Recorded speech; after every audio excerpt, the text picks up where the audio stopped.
Welcome to IN60. I'm Peter White, and my guest today is Cory Martin, CEO of Barrow Hanley, part of the Perpetual Group. Cory, welcome. Going to ask you a series of short, sharp questions, looking for concise answers. You can pass on anyone, and your time starts now. If there's one asset you could hold over the next decade, what would that be? From a retail perspective, if you were to hold one stock, I'd probably say Berkshire Hathaway.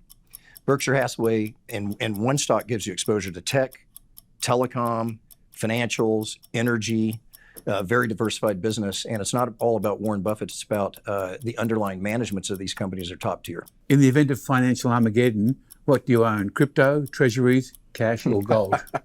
Well, there's a saying that cash is king, and that's probably true. So that's probably the first place you'd want to be, although it would degrade with inflation.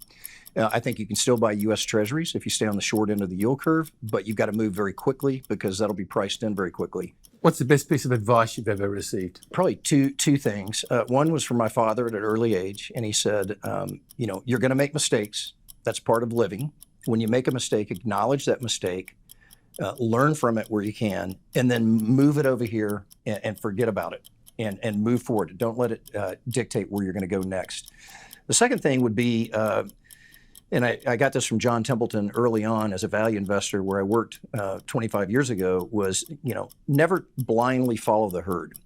Do your own analysis using facts that are available to you. Sometimes the herd's going to be right. Over the short term, definitely can be right. But a lot of times when the herd's going this way, it's creating huge dislocations in the market where you can actually find bargains that are being ignored by the herd, and that'll set you up for your future returns to outperform. Could you explain your investment philosophy in 3 words? I'd probably say buy value now. What's the single most important ratio when assessing a business in your view? We're always looking at a number of factors to assess a business. We're focused on return on invested capital, the ability of managements to have good records. We're also looking for free cash flow generation and the ability of a business to reinvest in the business, because that reinvestment rate is what's going to drive future earnings. Inflation, bond yields, geopolitics, valuations, regulation. Which of those macro factors represent the single biggest risk in your view? Well, as a bottom-up manager, we really try to avoid making predictions or macro binomial bets on something happening. But I would say of those, geopolitics is probably the biggest risk because it's difficult, if not impossible, to predict, and it can have a domino effect that is unpredictable. And we're seeing that now with Russia's invasion of Ukraine. And so that's, other macro risks, inflation, yield curve, all those kind of things. From a bottom-up perspective, you can actually exploit those into your bottom-up, and you can incorporate trends into your earnings power of a company. And so those are a little easier to deal with than sort of unexpected geopolitical risk. Any particular market sectors have the best outlook in the next 5 years? Over the next 5 years, I am certain it will not look like the prior 5 years.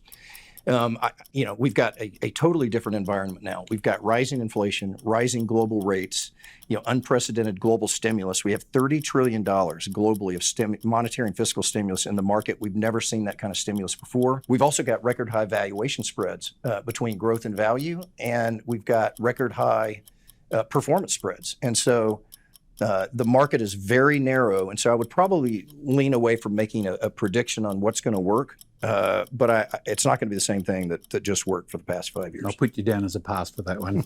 What about red flags? One red flag that it concerns you most when you're looking at a company? Right now, we are really keenly focused on commodity price inflation and input costs for companies, particularly in the consumer staples and consumer discretionary area.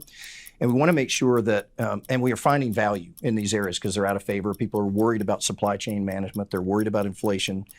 So the names that we are picking up in the consumer area and some materials, we're being very focused on, can we, once inflation curve bends and normalizes, it doesn't have to necessarily go down, but if it's flat, then we want to make sure we own the right companies that can pass through these costs to their customers.